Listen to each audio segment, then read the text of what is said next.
I'm Barney Glover. I'm the Vice Chancellor and President of Western Sydney University, so it's my pleasure to be here this evening with you and to say a few words and also to introduce our speakers and manage our Q&A session a little bit later in the evening. But I'd like to begin, of course, by acknowledging that tonight's meeting is being held on the country of the Gadigal people of the Eora Nation, and to acknowledge their ancestors who have been the traditional owners of this country for thousands of years. And I also wish to pay my respects to the Gadigal people's elders, past and present. And if there are any people here of Aboriginal or Torres Strait Islander descent, a particular welcome to you this evening. The culture of the Indigenous people of Australia is the bedrock of Australian culture. As we Australians face China and the rest of the world, we dedicate ourselves to interpreting and preserving our Indigenous culture as our precious heritage. It's a pleasure to welcome you to the forum tonight, a course entitled, as you can see, Face to Face with China, Retrospect and Prospect for Cultural Exchange. Now, my university, Western Sydney University, is by any measure a world-class institution, globally recognised for its research strength and its innovations in teaching, in research and in community engagement. Our university has formal agreements with more than 30 universities in China and with a number of Chinese government and education authorities. We also have partners, of course, in Hong Kong, in Taiwan, and, like most Australian universities, right throughout Southeast Asia and beyond. We are a university that very much accepts that its future lies in the Asian region. Being located in the most multicultural region of Australia, Western Sydney University has active and friendly connections with our local Chinese and other ethnic communities. These links contribute greatly to our university's culture and to our teaching and research programs. Many of our research programs relate to issues affecting those communities in our multicultural region. One example that comes to mind, for example, is the Challenging Racism project in the School of Social Sciences and Psychology. As Vice-Chancellor, I have the great pleasure of chairing the board of the Australia-China Institute for Arts and Culture. The Institute was established in 2016 with a generous donation from Mr. Zhengmo Wang, chairman of the Yuhu Group. Its aim is to become a hub for cultural exchange between Australia, China and other centres of Chinese culture, and of course to encourage collaboration in the arts and culture. This forum, of course, tonight is organised by the Institute, and it's an opportunity to inform the public of our plans and activities and to invite suggestions for future developments. Although it opened its doors less than 1 year ago, the Institute has already developed a wide-ranging program of research and public activities.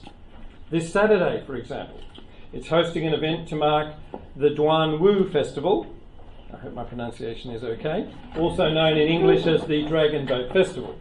On July the 20th, it's sponsoring a new music symposium and multimedia concert. And it's building on work already underway in other parts of the university, such as a major research program in the Institute for Culture and Society titled Heritage Corridors, which is looking at the transfer of material culture between Guangdong Province and Sydney through migration patterns. Just one example of our inter-university collaboration. This forum tonight is kindly, of course, being hosted by the China Cultural Centre and by its director, Madam Zhao Li. In recent years, Western Sydney University has established excellent and very cordial relations with the centre, and many of our staff have participated in its various activities. And it's of course sad to learn that Madam Zhao is returning to Beijing shortly, but I'm sure we'll keep in touch as she has made many friends in the community here in Sydney. We look forward to working with her successor. Allow me to explain the format of tonight's program just briefly. Shortly I'm going to introduce the members of the panel. Each person will speak for about 10 to 15 minutes, after which there'll be time for comments and questions. And please note that the whole program is being recorded and will be available later, we hope, on the Institute's website. At the conclusion of the discussions, light refreshments are kindly being provided by the China Cultural Centre, so I hope you can join us for those refreshments. Now, it's my great pleasure to introduce the members of tonight's panel.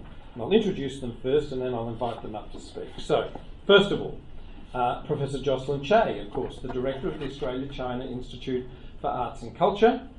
And of course, Jocelyn has been involved in cultural exchanges with China since the 1970s, when she was the first Australian cultural counsellor in our embassy in Beijing.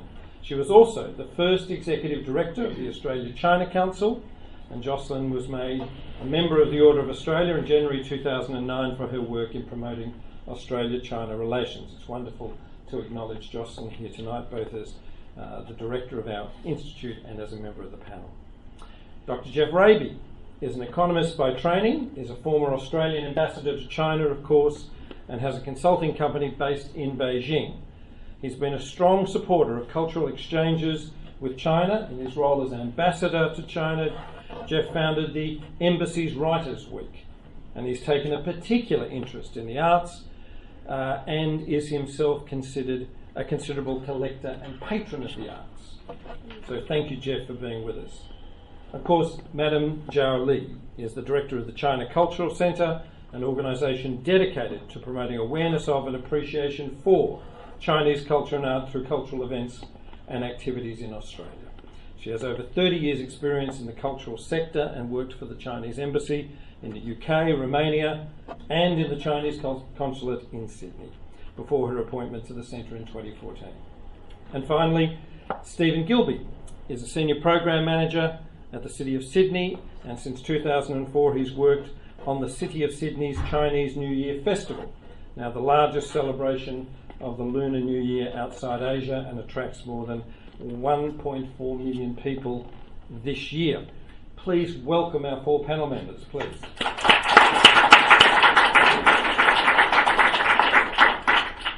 So, with no further ado from me, let me ask Jocelyn to come forward as our first speaker this evening. Please welcome Jocelyn.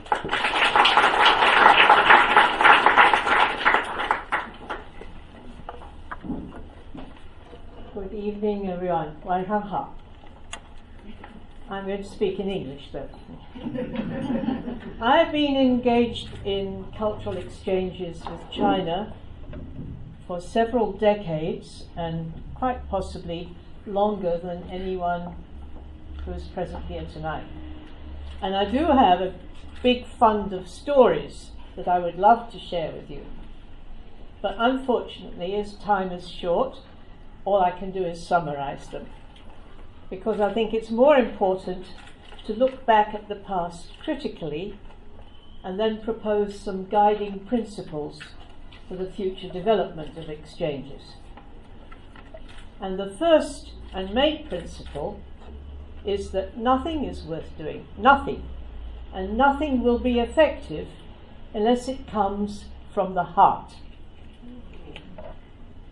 Now, Gough Whitlam, who established diplomatic relations with China 45 years ago, proposed a radical reorientation of our foreign policy, and his vision inspired Australia's artists and writers at that time.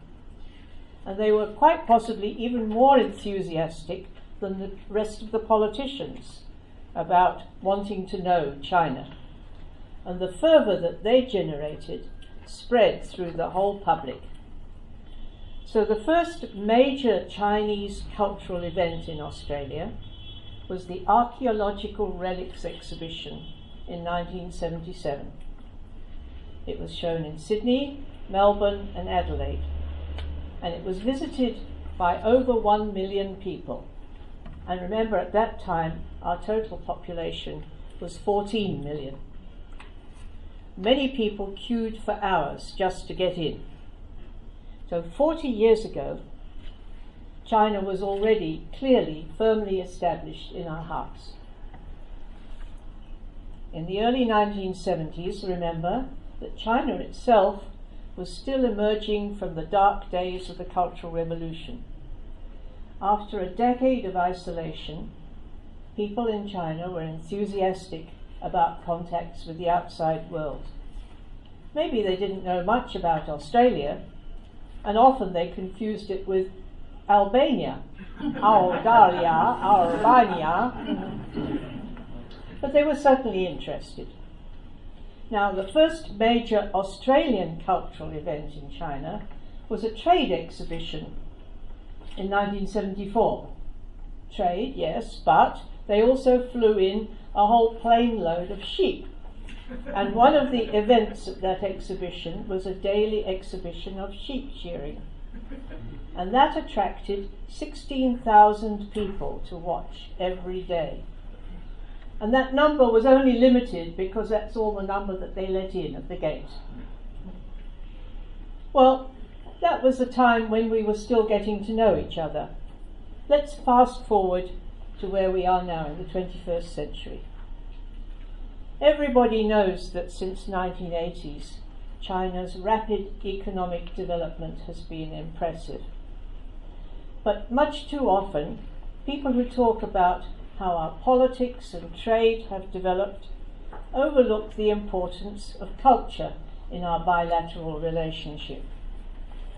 And let me just explain. When I say culture, what I mean is people's way of life, their mentality, the way they relate to each other, the way they relate to nature. Culture isn't just in books or on paper, and it isn't something which never changes. And in both countries, culture has changed very dramatically in the last 40 years. Now, generally speaking, Australians accept that our future is bound up with China. So cultural exchange, cultural understanding, is not an option, but a necessity. There's plenty of evidence how deeply this fact has entered our consciousness. This year, in fact, this month, over 2,000 school children are taking part in the National Chinese Eisteddfod. Chinese traditional festivals are part of our calendar. Our institute, as mentioned, will be celebrating Duanwu, the Dragon Boat Festival, this coming Saturday. Australian translators, publishers, reviewers are helping literature to bridge the language divide. The fourth CALF, C-A-L-F, stands for China Australia Literary Forum, has just concluded in Guangzhou. On this side, that's an activity of the Western Sydney University. Our appetite for cultural understanding has led to If You Are the One, the Chinese dating show on SBS, developing a cult following.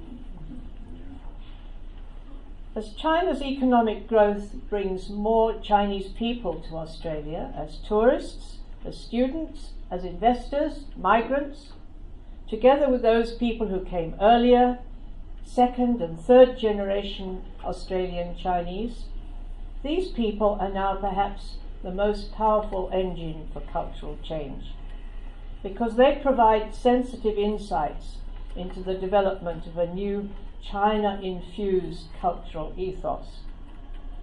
Now we celebrate literary work such as Ouyang Yu's Billy Sing or Isabel Lee's A Chinese Affair. Memoirs such as Helene Chung's Ching Chong China Girl. Australian Chinese artists and performers are now on the stage, and Australian Chinese artists are featured in galleries across Australia. The work of the 4A Centre for Contemporary Chinese Art, the White Rabbit Gallery, CAAP, Contemporary Asian Australian Performance, are particularly noteworthy. The future, therefore, holds great promise. But as I said, nothing is worth doing and nothing will be effective unless it comes from the heart. So what lessons can we learn from the past to guide our further development? I will make 3 points. First, we have to be prepared to take risks. I know, having worked in them, that cultural offices worldwide, not just here, prefer safe, tried and true, and often fail to move with the times. High culture, such as classical drama, classical music, appeals to officials, but not necessarily to the wider public. It's hard to find the right formula. Budgets are tight, but we have to consult widely and we have to keep up with trends and with technology. So we should focus on events and movements that have sprouted naturally in the community. And these popular initiatives can be helped along with advice or financial assistance, and they will succeed because they come from the heart. Second, we must accommodate the cultural expectations, the language and history of our audience. Just one story from my time as the Executive Director of the Australia-China Council. In the early 1980s, the Council wanted to expand our activities beyond those that had been proposed or endorsed by Chinese government departments. We wanted to reach out to the public. I turned to a well-known Beijing-based old friend of China, Rui Ali. Maybe you've heard the name. He was always ready to advise on how to develop relations with China. Rui proposed that he would find 3 young farmers from northwest China, and the council could put them on rural properties in Australia where they could learn skills like fencing and working with sheepdogs, neither skill generally known in China, and then after their return home they would pass on these skills to others, and that would bring innovation and creativity to the rural sector. So it all happened. And a year later, when I went to check up on what had actually resulted from this exchange, I found that the 3 young men, while they were in Australia, had all learnt how to drive. And they had applied that skill when they got home to China, because they left the land and became taxi drivers. Not quite what we intended. Well, if our institute had existed then, maybe we might have been able to help, because it's our institute's mission to study and research Chinese culture and hopefully apply what we've learned, so that knowledge for future exchanges may bring greater benefit to both sides. And next year we're going to be introducing a master's degree in cultural relations, which I hope will work towards this objective. And then thirdly, and lastly, we have to avoid applying political criteria when we're making programming decisions. It is a common but unfortunate fact worldwide that officials sometimes back exchange programs because they appeal to their political leaders rather than target audience. Just one more story, just one. This is from my time when I was cultural counsellor in the Australian Embassy in Beijing in the early days. My first task was to negotiate a program of cultural exchanges. What happened was I gave a list of proposed events to the Cultural Bureau of the Ministry of Foreign Affairs. There was no Ministry of Culture then. And from that list they selected items that they liked. I was very surprised when they chose the Tasmanian Orosny Children's Choir, although there were many more bigger and better known musical groups mentioned on their list. Now the choir's sample tape had some Australian folk songs and a selection from The Sound of Music. I wasn't very keen on The Sound of Music.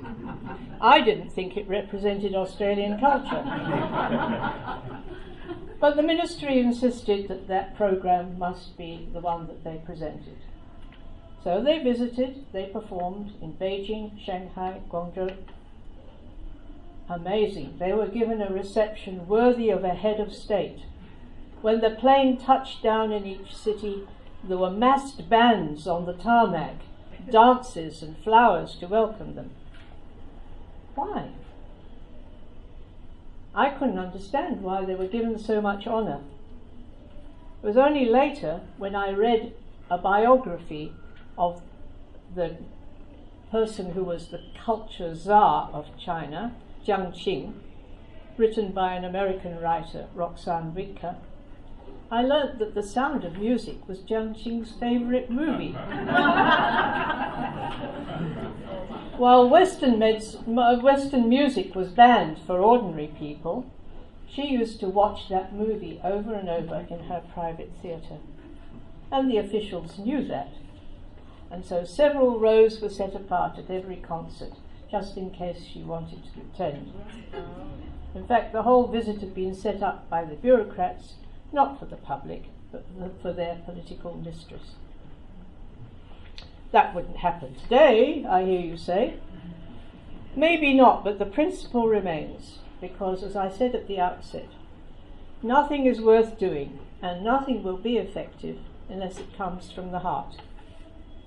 40 years ago, it was that feeling which made our early exchanges successful. Now, when Australian and Chinese people meet and mingle in the marketplace, in our schools, our universities, in our homes, in our leisure activities, those cultural exchanges are going to continue to develop from person to person and from heart to heart. Thank you.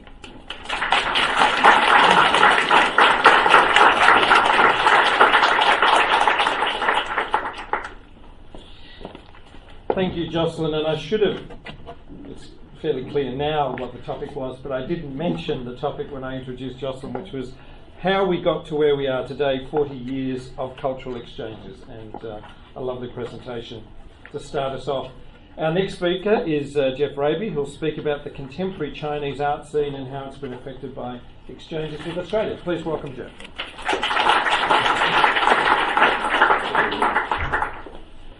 Thanks, Barney. It's wonderful sitting here listening to Jocelyn. I could have listened for a lot longer. Much rather listen to Jocelyn than be standing up here now. But there's some marvellous stories there, and I can't resist telling another one from the mid-80s about theatre. Although I'm going to talk about visual arts, but we had a great tradition, started with Jocelyn and continued right up until the early 1990s, where the cultural councillors in the embassy were not bureaucrats.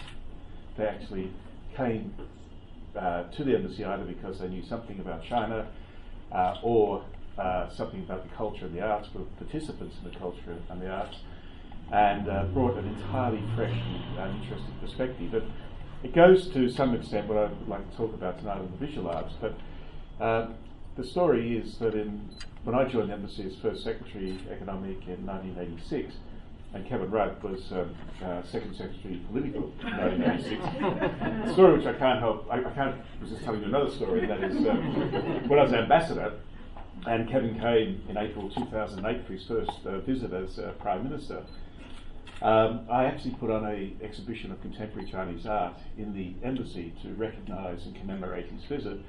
We produced a beautiful catalogue, and they're all of the artists that I'm going to talk about shortly.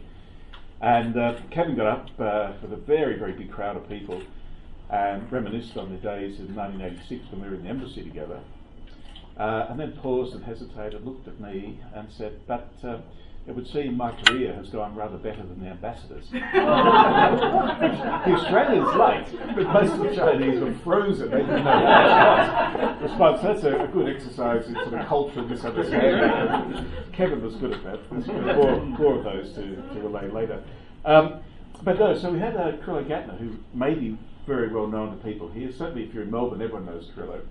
And he's been very active in the in performing arts and theatre, and has made a huge contribution to Australia. He was a cultural councillor, and he put on a play called Stretched Imagination by Jack Hibbert. And this was so radical and so extreme. It's amazing he got permission to do it. And it was put on in a theatre in the back streets of Shanghai, and it only lasted about 3 days before it was shut down. but you can imagine how audacious it was to have a one-person play of a drunk in the outback of Australia, swearing constantly as he loses his mind through the sun and alcohol. And it just shows you what you can do. As Justin said, if you take risks. So when Justin was talking about risk-taking, I couldn't help but think of stretch the imagination. It didn't have a long stretch, as this showed. But so to my topic tonight, and I didn't quite really know how to approach it. It's a big subject, Chinese contemporary art and influence in both ways, really, but particularly influence of Australia on it. So I've tried to give it a little bit of structure, and just briefly, I think one needs to think about at least three big phases in the development of contemporary Chinese visual art. That's what I'll talk about now. And there's a period which I described, the early phase of innocence and experimentation, that roughly begins in the late 70s and goes through to the tragedy of Tiananmen Square in 1989.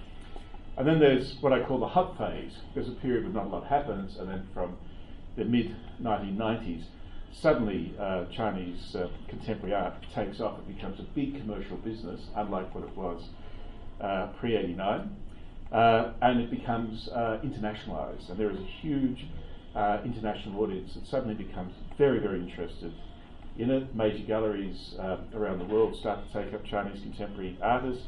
The names you'll know are so famous.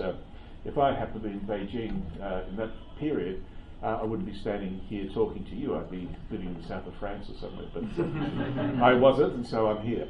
So names like Li Xiaodong, Wang Guangyi, the Law Brothers, Yuan Minjun, Zhang Fengzhe, Ai Weiwei, all huge names, hugely collectible and extremely valuable. They all emerge in this period and take off, and the world thinks about Chinese contemporary art differently, and there's a rush to China and to the art.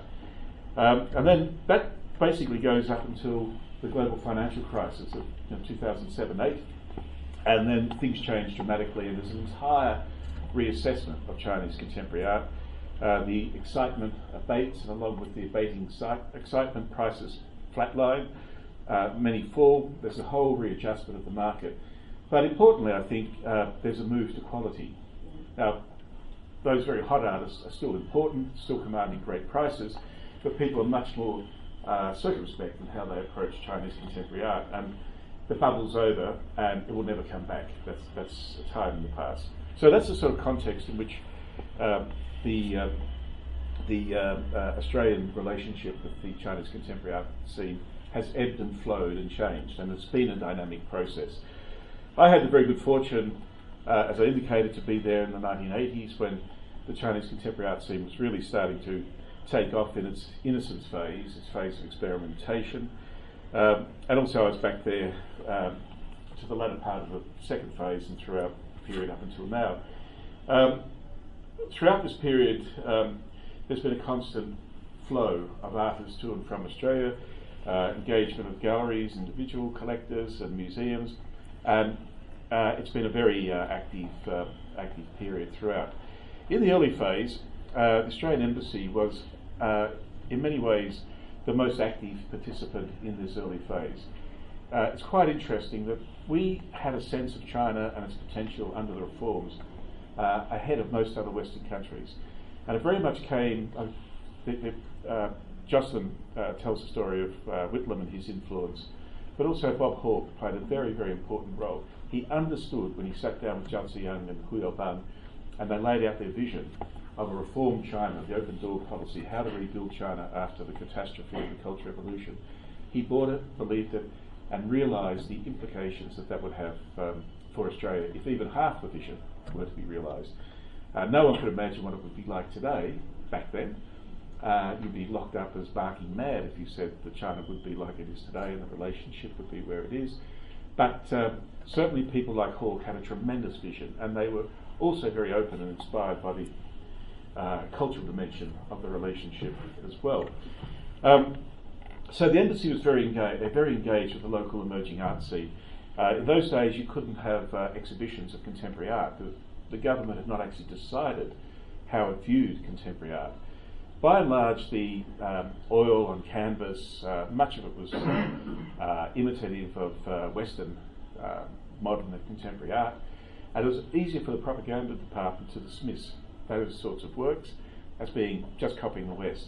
Much more challenging were a small group of Chinese contemporary artists who painted in ink in traditional Chinese techniques, but they painted pure abstract. And of course, pure abstract is pure freedom of thought. And that was incredibly challenging for the authorities, the propaganda, cultural authorities of the day.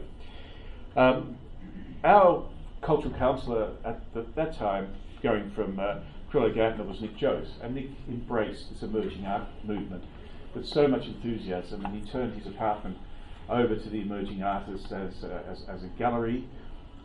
In those days, we lived in the diplomatic compounds. You had to escort artists one at a time in, past the security, up in the lift, and that's how you have your exhibitions. I used to do the same in my apartment in Chijiayua, Weijiaogongyu, and it was fun. And of course, there's nothing else to do in Beijing. If you didn't go to the friendship store on a Sunday afternoon and look at the new bolts of silk that had come in, there wasn't much else to do. But we were really out there in Australia. We really understood this. We embraced it. And as a result of Nick and Crillo's and their engagement with the artistic community, many of these artists started to come to Australia. And some of them would be very well known to today, such as Guan Wei. Guan Wei, Lin Chunyan, another one. They went to Hobart and studied art. Australia started to become the go-to place for Chinese contemporary artists. It was a buzz about going to Australia, and many other artists started to come to Australia. Australia also influenced these artists. So, for example, I'll use Guan Wei as an example. Once he was in Australia, he became interested in Australian colonial history and in maps and in oceanography and navigating by the stars. But most importantly of all, the interaction between different cultures, people meeting together on the shores of Australia, and that still informs his art today. Lin Chunyan became a naturalist painter from the very dark, unhappy, brooding images that he was painting in Beijing. Eventually he moved to very light and colourful natural paintings in Australia. So the influences in many directions. And there are others, Hu Ming, for example, ASEAN, Xiaoxian, they will all be fairly well known to you, I'm sure. And we had a very big influence in the development of their profession, their skills. So along comes Tiananmen Square, and many of those who were in Australia at that time were allowed to stay in Australia, or if they chose to, all were. Bob Hawke did one of the most courageous acts I think, of any Prime Minister. He said after June 4th that any Chinese in Australia with a visa could become a permanent resident with a view to settling here permanently. And he was opposed completely by his cabinet.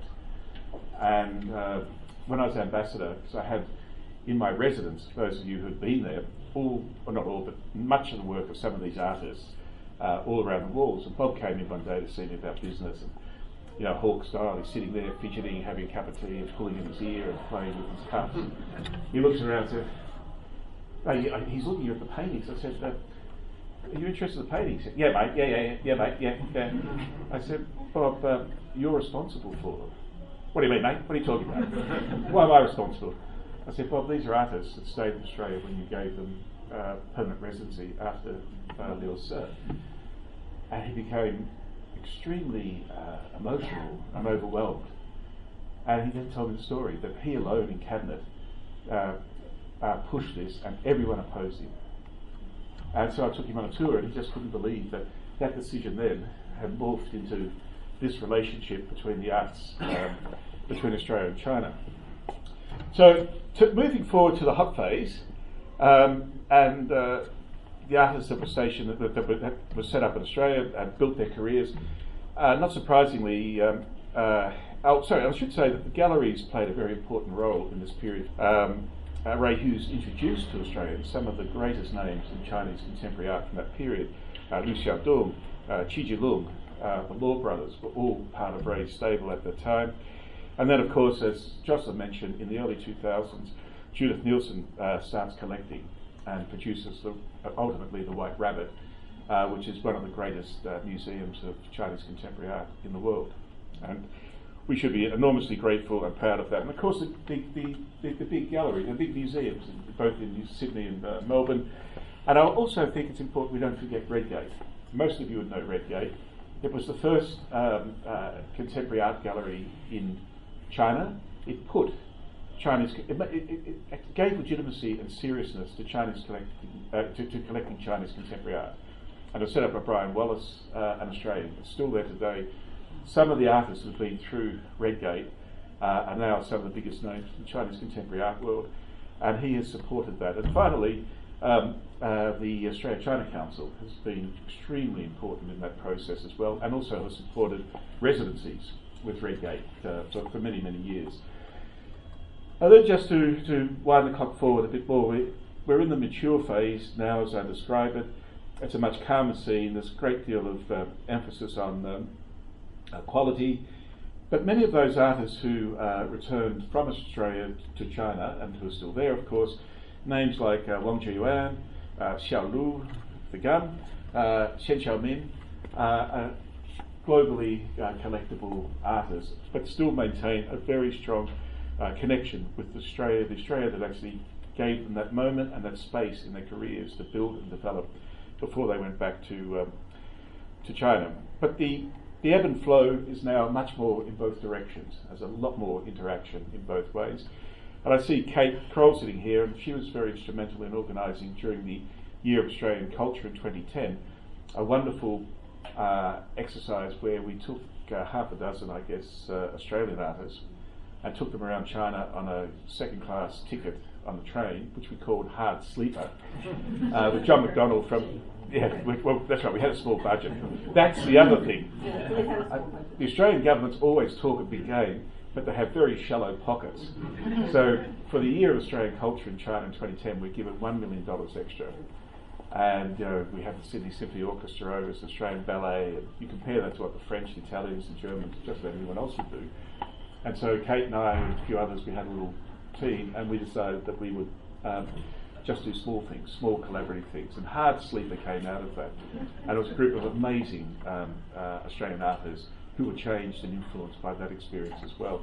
So, as I said, the ebb and flow is very much now in both directions. It's mature, it's as it should be. Redgate still powers on. Ray Hughes' gallery's gone, Sherman's gone, but 4A now is playing a very important role in important galleries in every city of Australia. And of course, the Queensland Gallery of Modern Art is one of the great collections of Chinese contemporary art in the world, and the Museum of Old and New Art in Hobart has a very strong Chinese contemporary art presence. So it's very mature now. It's very well established, and it's reached, I think, a very important level. We are not as significant as we once were. It stands to reason. Once everyone else rushes to China, once it becomes as big as what it has. But there was a time when we were disproportionately important. The relationship with Australia in the visual arts is still important, and it's important for us as much as it is for the Chinese artists who are engaged in it, because as Jocelyn said, culture is extremely important in any sort of relationship between countries, between peoples, and we have to always in Australia broaden our vision and approach to China beyond the transactional to understanding China in its entirety, and to build the people-to-people relationships that depends so much on the role of culture in forging those bonds. So there's a great, I think, story around the contemporary art scene, and it will continue to be extremely important in the relationship into the future. Thank you very much.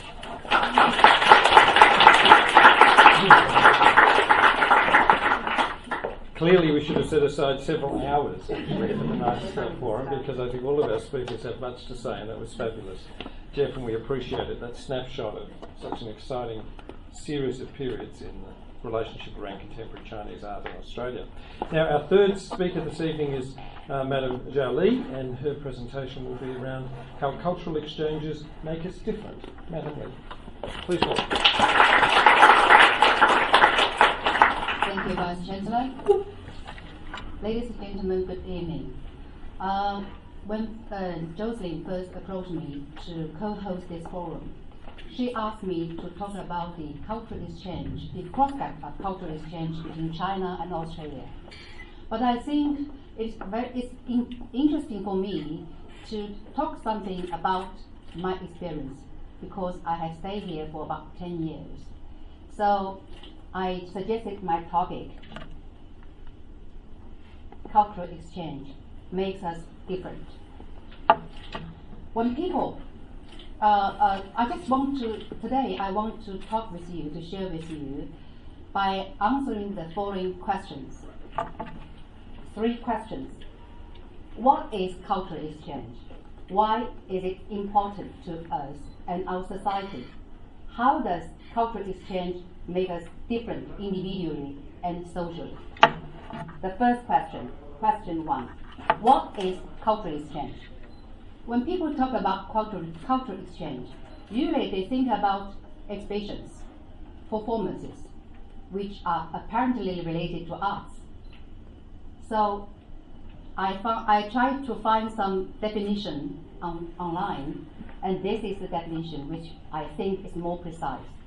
Cultural exchange is a broad definition given to any mutual sharing of information, usually cultural, between 2 or more species for the purpose of improving friendship and understanding between each other.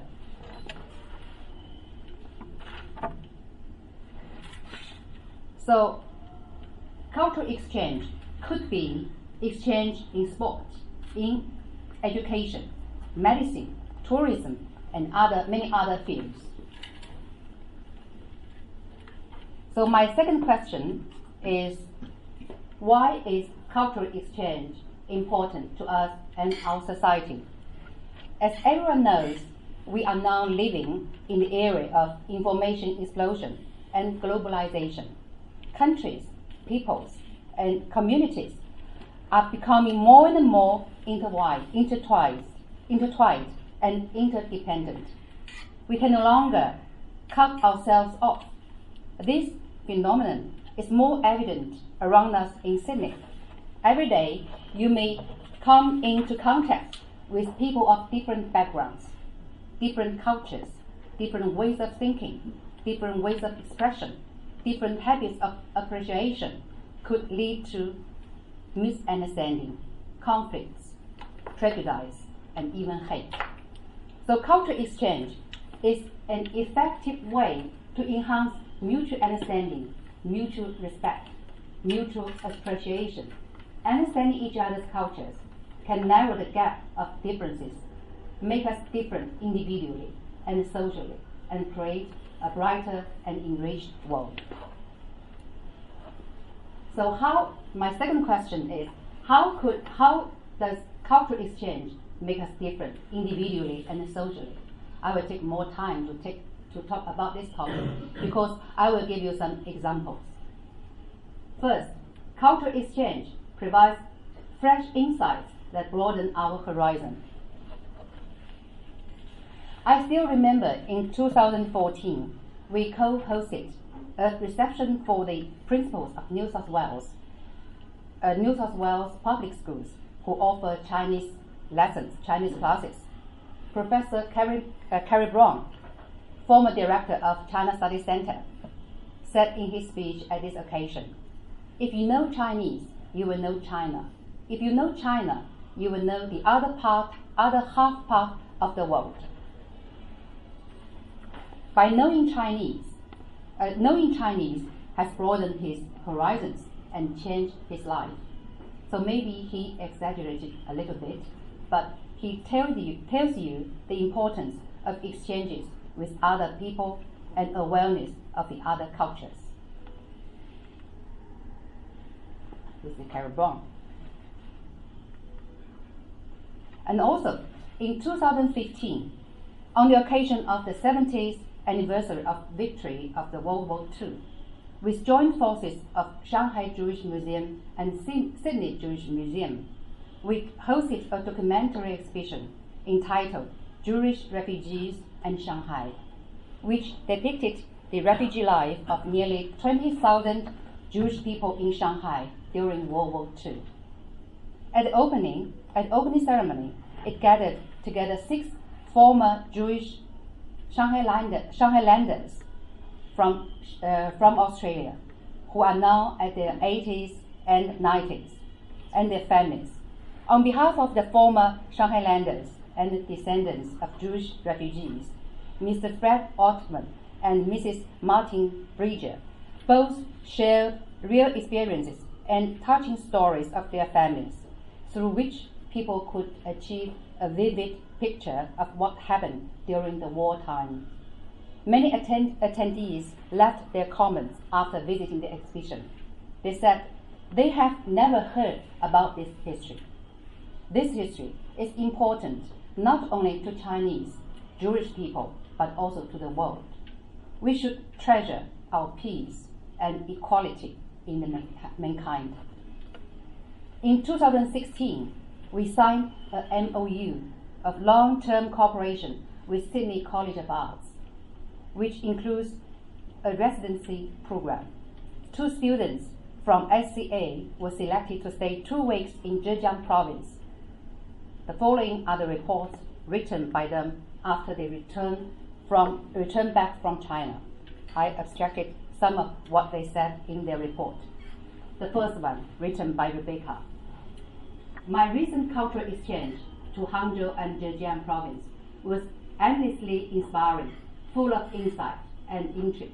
Over the 2-week trip, we were given the opportunity to visit an array of museums and galleries, studios and cultural centers that has given me a unique view on the diverse cultural landscape of the art scene of Hangzhou and Zhejiang. Needless to say, I had a wonderful time in China visiting Hangzhou and Zhejiang province. I have returned home incredibly inspired by the landscape, architecture, and natural surroundings of Zhejiang, as well as inspired by the dedication of artistry and skills of all we saw and those we met whilst on exchange. So,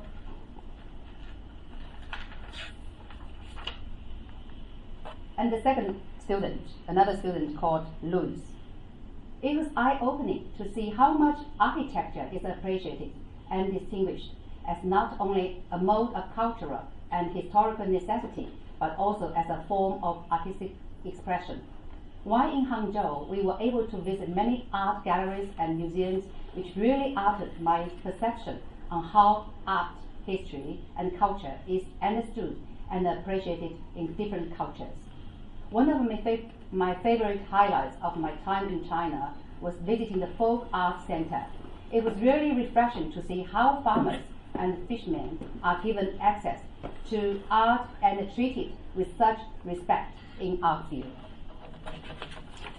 So there are many other examples which show that if you know more about the other peoples and the other cultures, it could raise your interest in international issues, change your way of thinking, and give you a better understanding of what is happening around you.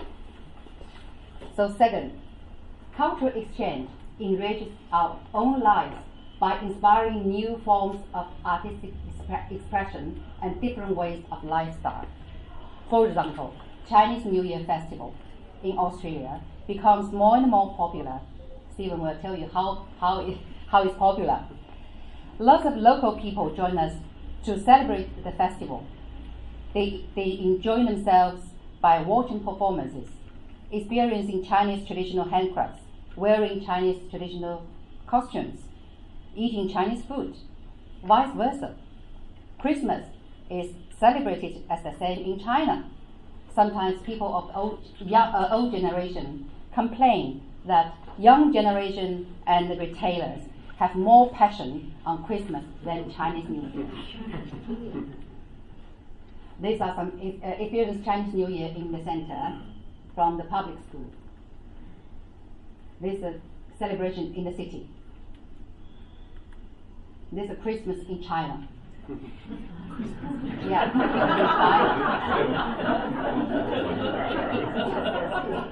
So, Chinese garden in Dani Harbor is another good example of cultural exchange. It was donated by Municipal Guangzhou to Sydney 39 years ago. Now it becomes a very pleasant place for Sydneysiders to have tea with friends, to take photos with Oriental architecture. It makes this unique experience more easy for the local people. I even saw some young people having their wedding in the garden. All those have made our life more interesting and colorful. Third, cultural exchange enables us to make international and cross-cultural friendship and create opportunity of cooperation. Cultural exchange is a people-to-people exchange. People become lifelong friends during their exchanges. Maybe someone know Dr. Catherine Ingram from Sydney Conservatory of Music. She is an ethnomusicologist. She spent many years studying the music of China's minority groups. She is the first non-Chinese to complete substantial research into Kang in Chinese Dong. During those years, she lived with the Dong people in a remote county as their family member. She and the Dong sisters have become very close friends. After she came back from China, she continues his research on comparing the musical activities of cultural minorities in Australia and China. Last month, she invited her 6 Dong sisters from China to stay at her home in Sydney and to present a rare concert together with Australian Indigenous people. I believe this kind of friendship has changed her life and her future. I also like to mention the China-Australia Millennium Project. It was a program connecting dynamic, creative young leaders from China and Australia. Members are divided into different think tanks. They discuss topics of common interest and try to find solutions to the problems in the related fields. In 2015, our center sponsored the Art and Culture Tank. 10 young leaders from both countries stayed together 5 days, sharing their ideas and talents, and become very close friends.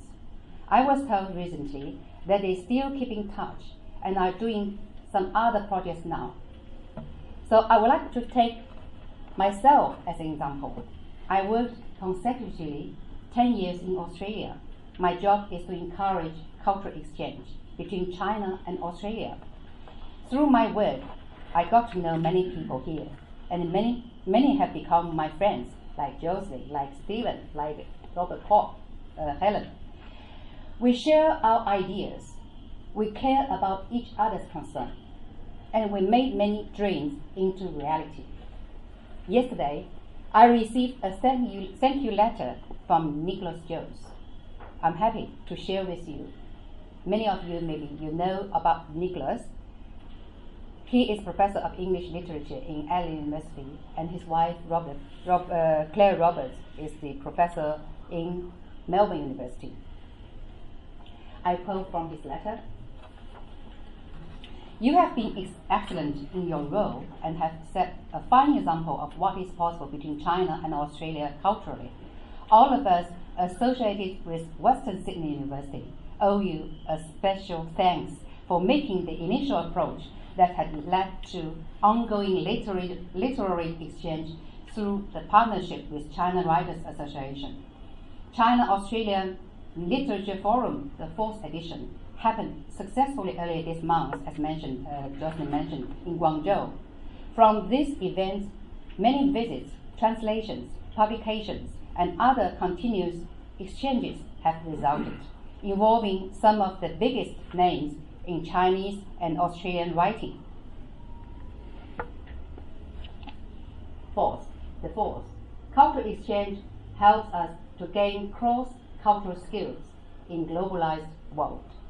In recent years, while the development of China and Australia relationship, people with bilingual who are familiar with both Western and Eastern cultures are very popular by headhunters because they can easily adapt to their workplaces and can make their business more effective. I believe many of you present here have this kind of experience. So I don't want to discuss it anymore.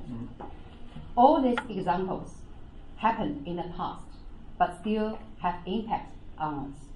I hope what I talk will encourage more people to be involved in cultural exchange. I would like to conclude my talk with a video clip. Our center organizes several workshops every year in the Sydney public schools. Many students came into contact with Chinese arts for the first time. They are so attracted by different culture. This video clip I got from our media.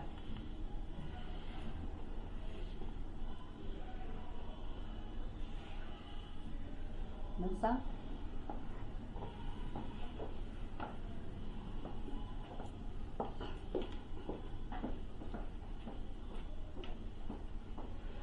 I'm sorry with no sound because she said the first time is different with the other culture, and the first time for me to touch the Chinese culture, and I will choose Chinese as my selected lessons. So this is very interesting. So I don't know whether she is studying Chinese now. If so, I wish her success and a good future. Thank you very much.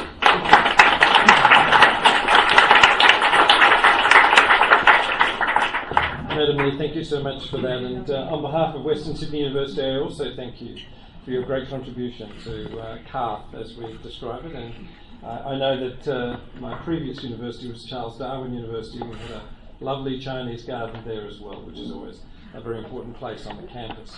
Our last speaker this evening is Stephen Gilby, and Stephen will be talking to us about the city of Sydney and its role in Chinese arts and culture. So please, welcome Stephen.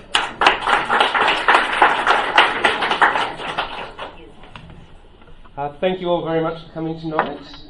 As was mentioned, I'm going to speak about Chinese New Year in particular, and the role that Chinese New Year has been able to play over the years with cultural exchange between China and Australia. Chinese New Year reached its 21st year this year. Obviously, celebrations of Chinese New Year predate the city's festival by a very long way, but the city has been involved for the past 21 years.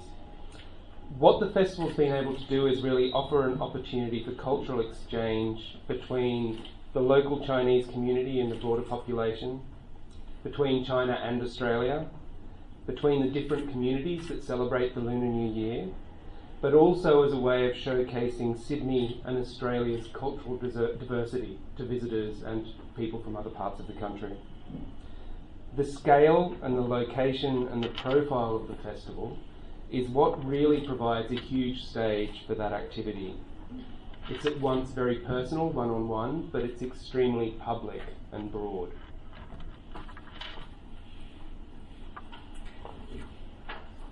So this is a photo of the festival back in 2007 at the Belmore Park Markets. And just to go through a little bit of the history of the festival. In 1996, the festival began with a market in Dixon Street Mall that attracted about 50,000 people. In 2017, the festival attracted nearly 1.4 million people. Almost a million of those, 950,000 odd, came to the Lunar Lanterns exhibition alone. So in that time, it's become the largest celebration of the Lunar New Year outside Asia. And I guess the question is, why has it grown so much? Why has that happened? The Chinese New Year Festival is, at its very heart, an exercise in cultural exchange. It's an exercise in exposing Chinese culture on a very large stage and having it there for more people to learn about and to experience. It provides an avenue for experience and not a lecture. So I think that's really important. It's an entertaining way for people to experience. It's a hugely public entry point, And then there's opportunities within the program, within the festival, for people to delve deeper. So it might be a Chinese Youth League Cantonese opera workshop. It might be activities at the Chinese Garden of Friendship. It could be some of the performance program involving more than 500 community performers, or art exhibitions, or film screenings, or more things like that. In terms of what's made those things successful though, I think there's two main elements, and those are authenticity and accessibility. Now, in terms of authenticity, obviously, the events that take part as part of the festival have to be culturally authentic. This is a photo from 2005 of one of the temple tours at Yuming Temple. And I guess if you really want a broader audience, it's as Jocelyn was saying, it has to have heart. If you want a broader audience to come and experience and take part in the festival, it has to be something that's real. It can't be a Disneyfied version of culture. It has to be true. The content in the festival is largely generated by the community. So the city basically puts it together, but it's from the community. In 2017, there were 35 different community groups taking part as part of a community performance program, and 84 associated events that are produced by different parts of the community and institutions in Sydney, along with 12 large-scale lanterns designed by Chinese-Australian artists, and I'll come to those later. The city works very closely as well with advisory panels. Councillor Koch, before he was a councillor, was a member of one of our advisory panels and still continues in that role, along with advice from stakeholders like the Ministry of Culture. Zhao Li individually and quite personally has been a huge factor in the growth of the festival over the years, particularly in the involvement of delegations from China, in her role both at the consulate and now at the China Cultural Centre. So I think the festival, along with many other people, as we've heard tonight, owes Zhao Li a huge debt from the work she's done while she's been here. The event really, as I said, is a stage. And what it's doing is providing an opportunity for the community to really shine and to be exposed to a larger audience, along with advice and things that can really help them shine in the best possible way. The authenticity, though, is not just about Chinese culture. It also needs to be authentic to Sydney. This is a photo of the Ox Lantern that was designed by Tianli Zhu, who's here tonight. Thank you, Tianli. And Tianli's roosters are actually on the flyer as well that she designed for this year's festival. When I say it needs to be authentic to Sydney, I think what we've really been trying to do is, with the Sydney Chinese New Year Festival, it's not pretending to be an event in China. It's not pretending to be a celebration of Chinese New Year in China. What it has to be is something that could only be a celebration of the Lunar New Year in Sydney. The lunar lanterns that we have a photo of here are a really good example of that. To begin with, they're not lanterns in the traditional sense of lantern festivals that you would see during Chinese New Year in China. It's 12 lanterns in the form of the lunar zodiac animals, up to 10 metres high. But each one of these is designed as an artwork by a contemporary Chinese-Australian artist. They're able to take advantage of the beautiful weather we have in Sydney at Chinese New Year time as well. It's not the depths of cold winter as it would be in Beijing. And it's set around the iconic backdrop of Sydney Harbour. So it really does help that we have all of these things coming together that allow it to create a really iconic celebration that could only be here in Sydney. And I think that's what's really important about the authenticity of it. It has to go both ways.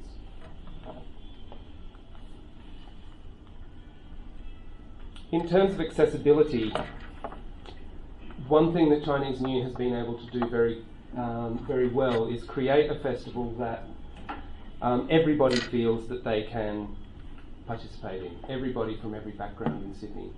One interesting piece of data that came out of research from this year's festival, out of the attendees, 78% of people do not celebrate Chinese New Year at home.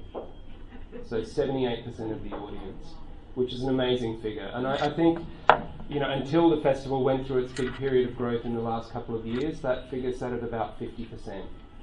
So in that period, with basically the doubling of the size of the festival, it's the broader community that have come out and really embraced this. And I think that really shows the fact that this has become an event, a celebration, that is something that everybody in Sydney, no matter what their background, can take part in. So further to the accessibility, I think it also gives international groups a chance to perform, which gives locals access to cultural traditions that wouldn't commonly be available here in Sydney. This photo is a picture of performers from Guangzhou who performed at the festival launch in 2016. It also gives those international performers coming to Sydney an opportunity to experience a uniquely Sydney Chinese New Year. It's really given the scale, it's giving a really good platform to showcase different community and international groups and give the locals and international groups alike access to a much larger audience than they might otherwise have. Now, as I mentioned, since 2006 we've also been hosting international delegations as part of the Chinese New Year Festival. This is a photo of one of the floats from our first delegation from Beijing. But we've also had delegations from Guangdong and Guangzhou, Shanxi, Henan, Chongqing, Hubei, Chengdu and Shenzhen. Delegations have been starting from up to 500 people with Beijing. They've gone up to 1,000 people with Guangdong. And just talking a little bit about the involvement of the group from Beijing, in that first year it helped to grow the audience for the parade by 30,000 people. It really helped to inspire city and local groups with the sort of floats and performances that they were producing, things that had never been seen in the parade locally before. And it really helped grow the festival, as I mentioned, in terms of that audience at the parade, but also in the sort of coverage and the international profile that that gave to the festival. And that just creates a bigger venue and a bigger platform for that exchange of cultures. In 2009, the parade went to a night event, and that again increased the audience. So that change helped the audience grow to 130,000 people. Over the years, the various delegations, and the photo here is groups from Henan in 2009, they really have helped to inspire the city and local groups with different ways of performing and different ways of doing things and different cultural expression, and exposing the audience here in Sydney to different parts of China and different traditions that exist there. The delegations have also really helped the festival become more contemporary, and I think that's a really important fact. This is a photo from the Angels Band from Guangdong that performed in 2007. And it was the first time we had a really contemporary performance group participate in the festival. And I think activities like this have really inspired other groups within the community, but also the city, to look at different ways to not just look at the traditional culture, but strive to represent contemporary culture. And I think that's part of what Jocelyn was talking about earlier. You really need to be brave in many ways to have not just the traditional side of things, but something that's really going to speak to a local audience. That sort of delegation engagement hasn't just come through the public-facing parts of the festival as well. This is a photo of Shanxi in 2008. And I guess as an example of the sort of work that happened with Shanxi behind the scenes that helped that sense of understanding between the two groups. Shanxi officials came to Sydney twice before actually coming to Sydney to learn more about what needed to happen here, how to present themselves, and how to get the most benefit of how they presented themselves here in Sydney. It built a really strong relationship between Sydney and local Shanxi performers, and city staff were able, including myself, were able to go to Shanxi as well in 2007 prior to them coming out. Part of this as well, the City of Sydney hosted a lunch for all of the Shanxi performers while they were here. There was 580 or so people. But it gave a real opportunity for the performers from Shanxi to meet people locally And I think it's important to note, while the festival's really public and broad in its scale, that personal and face-to-face and one-on-one experience is also incredibly important. So just running through some of the other activities that delegations have managed to achieve over the past years. We've done a lot of theatrical performances as well in places like Town Hall, Angel Place. This is a performance by the Chengdu delegation in 2012. And it gives an opportunity for people to see the sorts of performances that they may not otherwise be able to see here in Sydney on a regular basis. As I mentioned though, that face-to-face element is really important. This is from this year, 2017, and it's a craft workshop that was held by artisans from Sichuan province at Customs House Square. Those sort of participatory activities, I think, are incredibly important. It really it allows people to have an engaging experience of culture, from printmaking like this through to dance workshops. And those one-on-one, face-to-face experiences give the delegation members and the local audience members a personal experience to actually meet and get to know an actual person. In 2015, the festival began to change quite a bit, and we started that with the Lanterns of the Terracotta Warriors, which was an exhibition that had been created by a team led by Chinese artist Xia Nan for the Beijing Olympics. So with 90,000 warriors standing 2.1 metres tall at Hickson Road Reserve underneath the bridge, it really put the city on the harbour and Chinese New Year in a really iconic Sydney location. 80,000 people came to that event, and you compare that to, say, 130,000 at the peak of the parade. So a really amazing turnout for a single exhibition. I think the location as well really helped to show the increasing stature and profile of the festival. Very important and still very connected with Chinatown, but also putting Chinese New Year in Sydney on a global scale and a global footing. And this had actually built on a series of exhibitions that we had run leading up to this. Firstly, an exhibition during Chinese New Year that was done by Redgate Gallery, and then Kate Kroll also managed to curated a couple of exhibitions for us featuring Asian Australian artists, contemporary artists. And that contemporary expression of art, I think, is very important to helping to identify something really unique and different and very Sydney about celebrations here for Chinese New Year. So our largest change for the Chinese New Year Festival came in 2016. So this was when we introduced the Lunar Lantern exhibition. And as I said, this grew from, we had 680,000 people at the festival in 2015. With the introduction of lunar lanterns, this grew to 1.3 million people. So the lunar lanterns really did aim to further establish the festival as a uniquely Sydney celebration of Lunar New Year, and it's largely because it is so different to any celebration that you would see in any other part of the world. It became much more accessible as well. For the audience, it gave them 10 days to experience this exhibition over the duration of the festival, rather than having to be at one point at one time for a parade or other event. It gave more opportunities to artists to do the sort of work that they would probably never otherwise have the opportunity to do. So people like Tian Li, Claudia's work here, the monkeys that were designed by Lawrence Tan, they're all contemporary artists, Chinese Australian artists, but they're built on a scale that would be very difficult to achieve if the artist was trying to do that by themselves. So, I mean, Tian Li's ox is probably still about the biggest, bulkiest one that we've ever done, at about 10 metres high. So it's, you know, it's a really rare opportunity to be able to do something, and to do something that is, it's an ox, but it's something very different, and it really is a contemporary expression of that, and something that's very Sydney.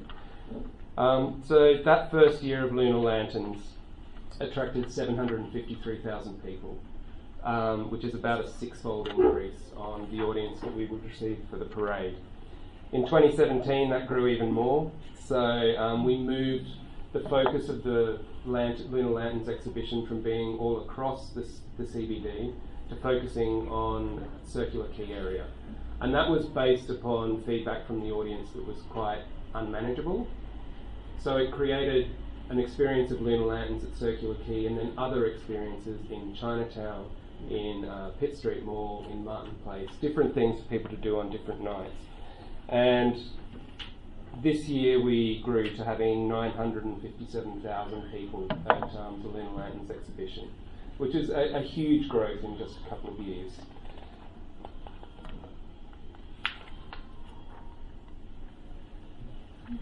One of the things, though, that's really important, we've spoken about some of the big things, but I think the community group participation is something that's really, really important. When we last did the parade, we had 23 community groups involved and 75 associated events in the festival. In 2016, that grew to 38 different community groups taking part in the community performance program, producing 22 hours of programmed entertainment with 181 separate performances with performers aged 3 to 90. In 2017, this year, that grew even more to 27 hours, up from 22, and 235 separate performances, up from 181.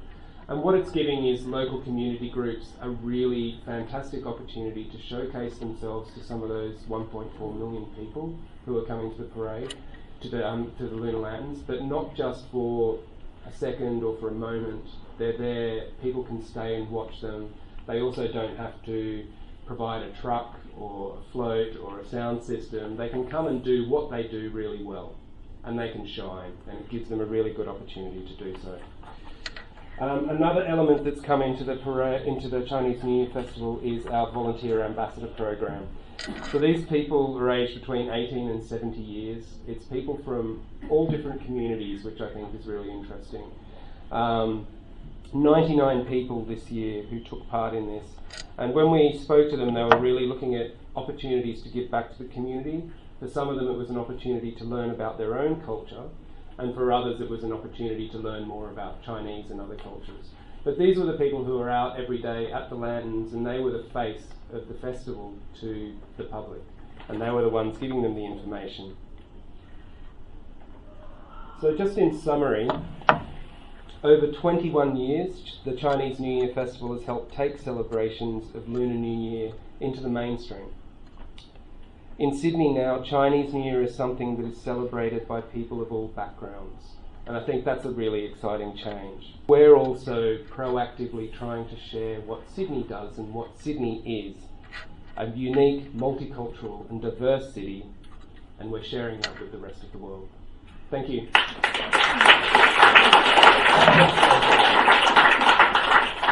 There was a lot of passion in that, Steve, and there were some fabulous examples of just how the festival has grown and how important it is to Sydney. We've had a wonderful journey, 40 years of reflection, the Chinese-Australia contemporary connection over the same period, what cultural exchange really means, and largely how it manifests itself in a wonderful example with Chinese New Year here in Sydney. I think we have run over time, but we're going to shorten our Q&A a little bit. So we'll ask the four speakers to come on stage. And while they do, I'm going to ask Professor Yi-Chen Lam, who is our Pro Vice Chancellor Global Development at the University, to facilitate the Q&A session, which means that you can ask your questions in Chinese if you like, because Yi-Chen can also translate them. So it'll add to the cultural experience. And I'll hand over to Yi-Chen. Thanks, Vice Chancellor. So we have Q&A sessions from now. We've got 4 members on the panel. Anyone like to please that with the grey jacket? We've got microphone. We've got floating microphone somewhere, right? Yeah. Oh, this one. And we pass them to the lady in grey jacket. Thank you, all the speakers. I work in a university, and by working with international students from China, I know a higher education experience is life-changing experience for them. It is a one kind of cultural exchange as well.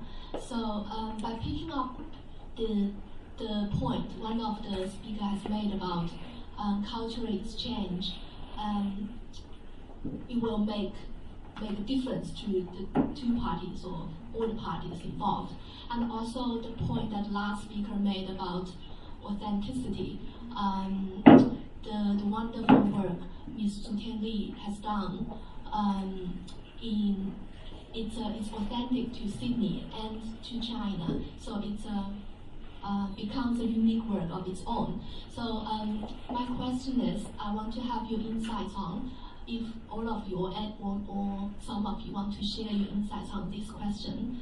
What do you see the Australian culture or Australian value would be shaped to be during and after the China and Australia integration?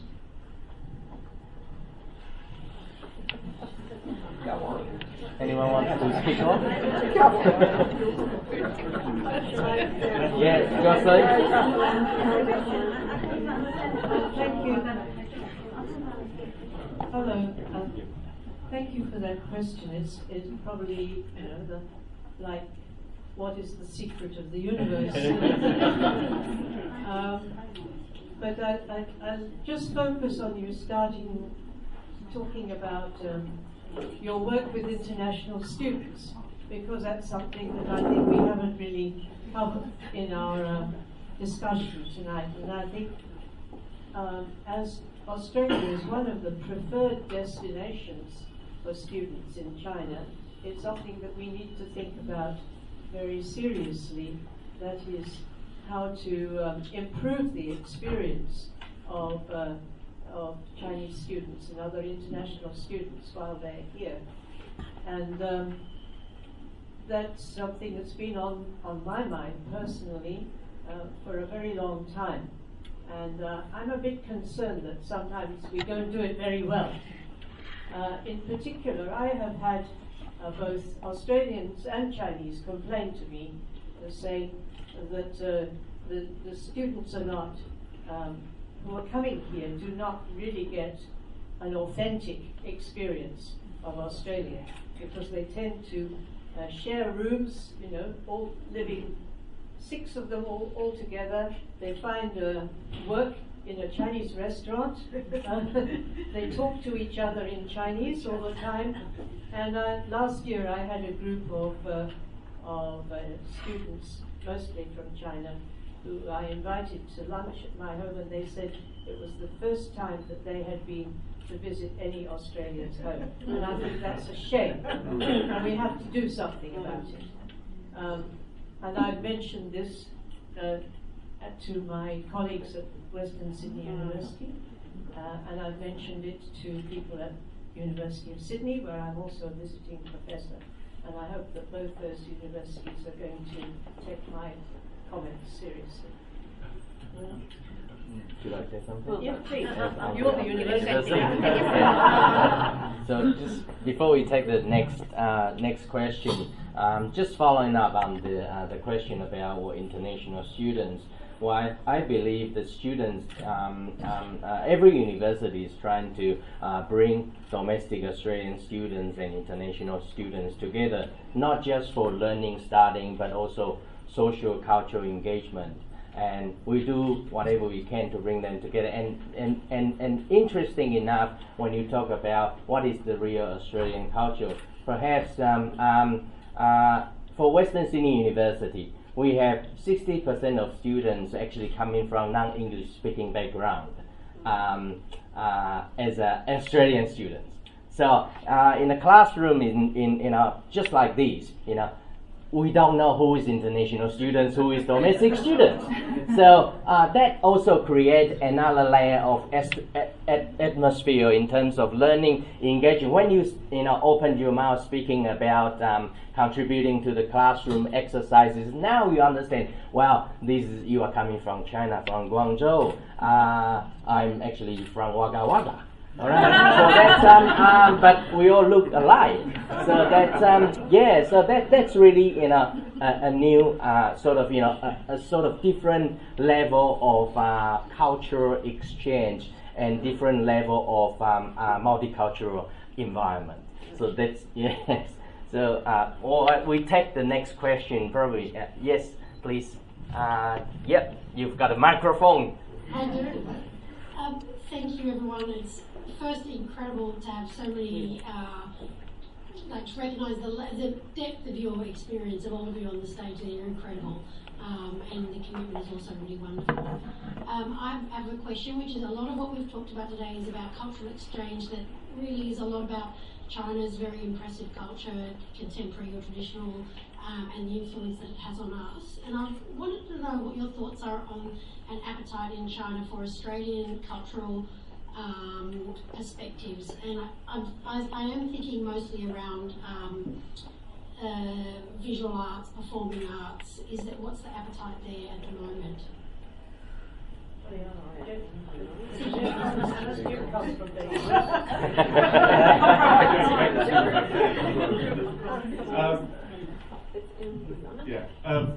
Look, it's good. It's a very good question. I think there's very big appetite. We run Australian government runs very active cultural programs. All of the big groups in Australia have China now on their list. I just was meeting with the Sydney Symphony Orchestra last week in Beijing, and they now have an annual visit to China in their scheduled program, and their relationships are very broad. With visual arts, it's the same. So look, I think it's great appetite, and I think also Indigenous Aboriginal art is now being appreciated and understood in China. So it's really a two-way exchange, very much.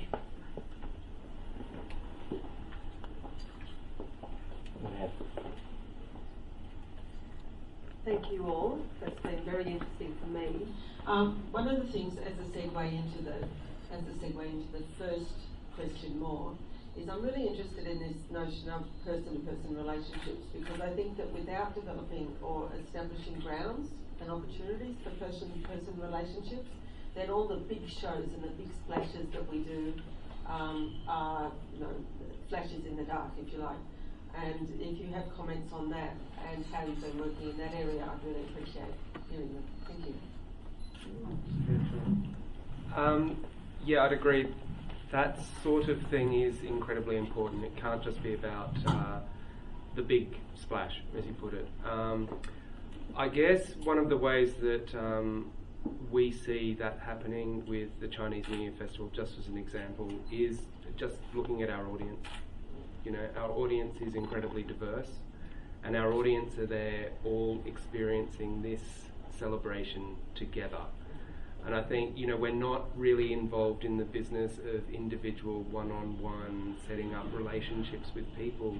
What we're doing, as we do with everything with the festival, I think, is we create a stage of opportunity for people to do that, and for people to take that on in a more natural way, rather than trying to create a framework around which we want them to do that.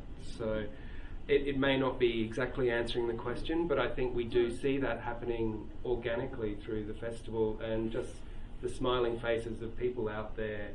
You look at the photos of the audience that I was showing before, and it's incredibly diverse. Yeah.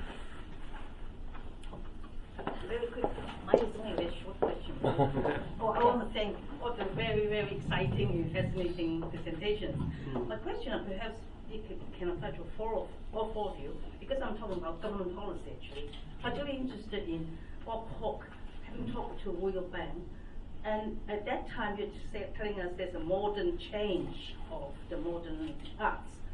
Do they have those visions then? The policy would influence all the funding and all the directions. So anybody can answer, because all of you are affected by funding and policies. Can I just go first? Because I think go first, Hal. So you may have misunderstood me. What I was saying is when Bob Hawke went to Beijing in 1986, and it was an extraordinary visit. He spent 10 days in country, and for the whole time he was accompanied either by the Party General Secretary Hu Yaobang or by the Premier Jiao Ziyang.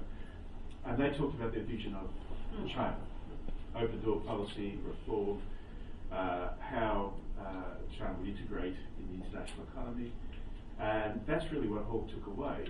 But he also understood that the society would change as well. You don't open up to foreign investment and trade, you don't integrate with the international economy, and everything else stays the same. And don't forget, in those days, everyone was still running around in mouse suits, and media and entertainment was even more controlled today. There was only state television, nothing else. So it was a vision of how a huge social change would come in the wake of economic changes. I think there was a long-term vision that was developing in China, and one story that I can put forward to illustrate that point is from the time when I was with the Australia-China Council, and one of the projects that we accepted and assisted was from the state-owned People's Daily, right? So which is sometimes called the mouthpiece of the party, although one interpreter by mistake called it the mouth organ of the party.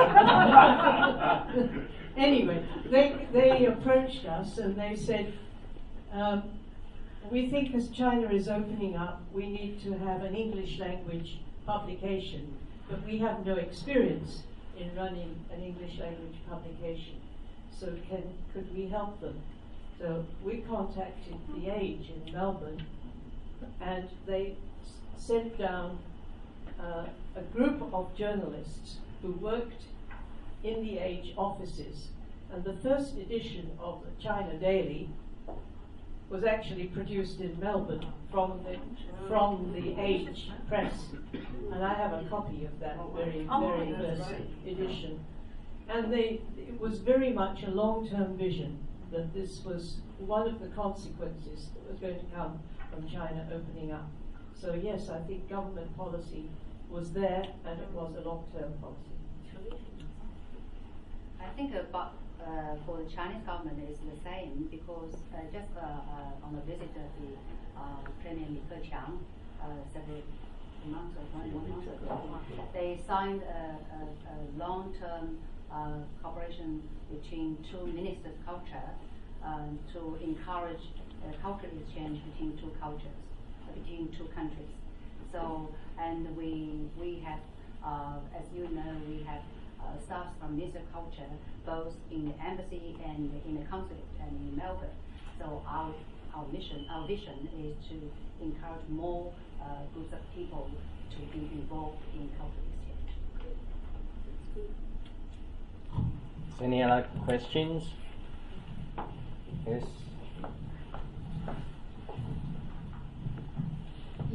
Thank you very much. I feel very much inspired and fascinated by all the reflections and prospects of the exchange of culture between the two countries.